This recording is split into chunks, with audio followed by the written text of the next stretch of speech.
който се чувствам наистина себе си. Вярвам, че модата може да бъде не само израз на индивидуалност, но всяко предизвикателство и възможност за растеж.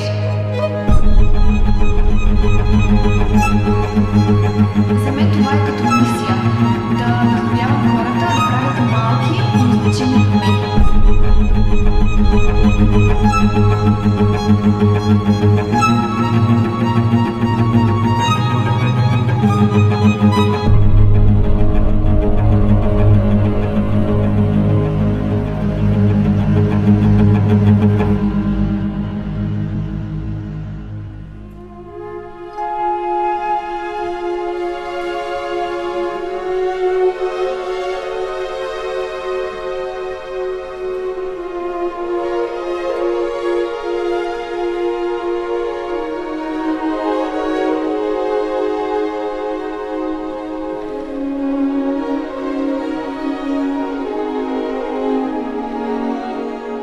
Още от дете мечтаях да бъда модел и да изразявам себе си по уникален начин.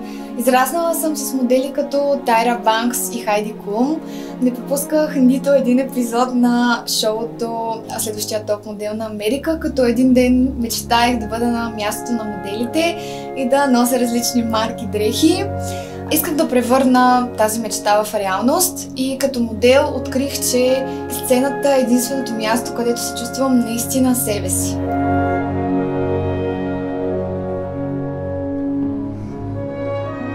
Това, което ме вдъхновява и ми дава сили да вървя напред, е убеждението, че всяко предизвикателство е възможност за растеж. Черпя сили от хората около мен, тези, които обичам и ме подкрепят винаги. И може би възможността да съм част от нещо голямо всеки път.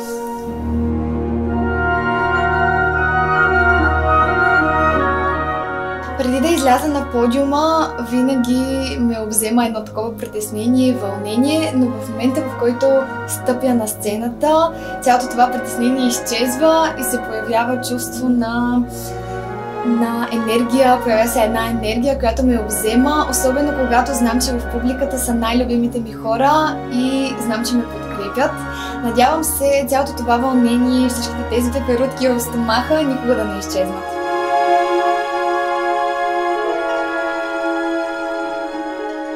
Няма тайна в това да си добър модел, просто правиш това, което обичаш, с пълна отдаденост и пълна страст. Трябва да излъчваш увереност и да носиш уникалната си енергия на подиума и пред камерата.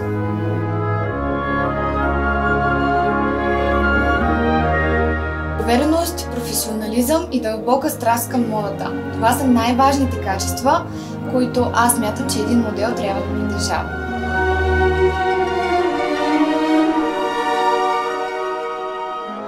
Мис Зелена България е уникално събитие, което съчетава красотата с ангажимента към опазване на околната среда. Реших да се включа, защото вярвам, че модата може да бъде не само израз на индивидуалност, но и начин за промяна. Исках да използвам тази платформа, за да докажа, че истинската красота е свързана с грижата за по-чиста и зелена България.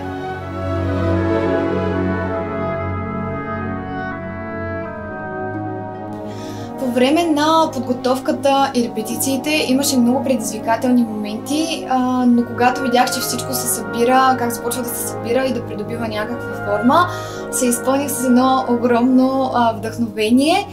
Подготовката не беше само физическа, но и емоционална. Тя ме научи на дисциплина и ми напомни колко е важно да бъдеш отдаден на това, което правиш.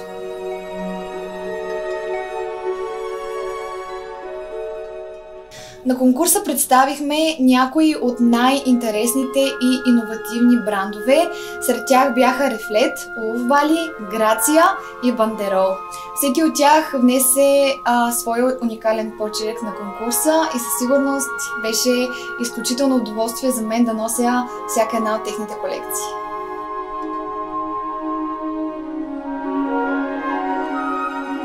Организаторите на конкурса бяха истински професионалисти, които се погрижиха всичко да протече гладко и на високо ниво. Те създадоха атмосфера, в която всяка една от нас се чувстваше подкрепена и беше мотивирана да даде най-доброто от себе си на конкурса. Що се отнася до другите участнички, те бяха изключително мили момичета. Всяка една от тях донесе своя уникален стил и енергия на конкурса. Въпреки състезателния характер на конкурса, успяхме да изградим взаимно уважение и дори приятелство. Беше невероятно да видя толкова много различни личности, обединени в едно.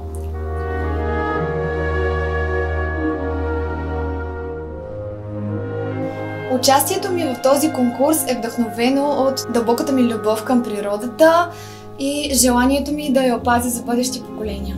От малко съм израснала сред красивите пейзажи на България и винаги съм се чувствала свързана с тях. Малко преди конкурса щяхме да хапваме нещо и докато чакахме на опашката, за да си вземем хот-дог, си намерих 5 стотинки на земята. Аз бях номер 5 на конкурса и предполагах, че може да ми донесе късмет. Наистина, запазих си паричката. Пазиш ли си още? Пазя, разбира се. Супер!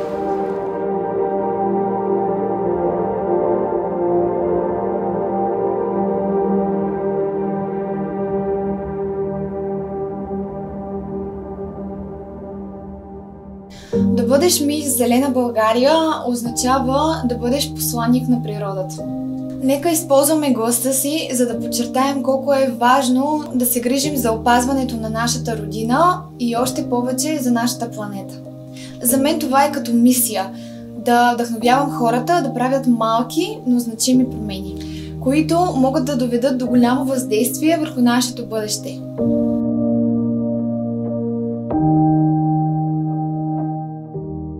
Пътят ми към короната беше едно вълнуващо и изпълнено с предизвикателства приключение.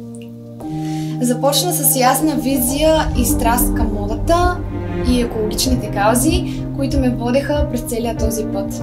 Всеки етап от подготовката изискваше упоритост и отдаденост. Целта ми не беше да спечеля короната, а да покажа, че когато човек истински желае нещо и даде всичко от себе си, може да постигне не само личен успех, но и да вдъхнови другите да следват мечтите си.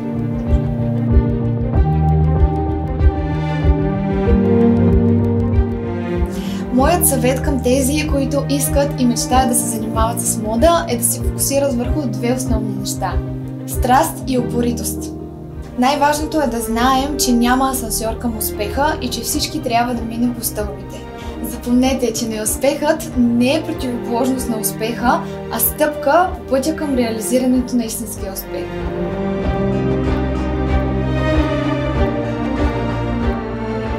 Аз съм Джулиана Димитрова, първа подгласничка в конкурса Miss Green България 2024 и каня всички вас да се присъедините до година на Miss Green България.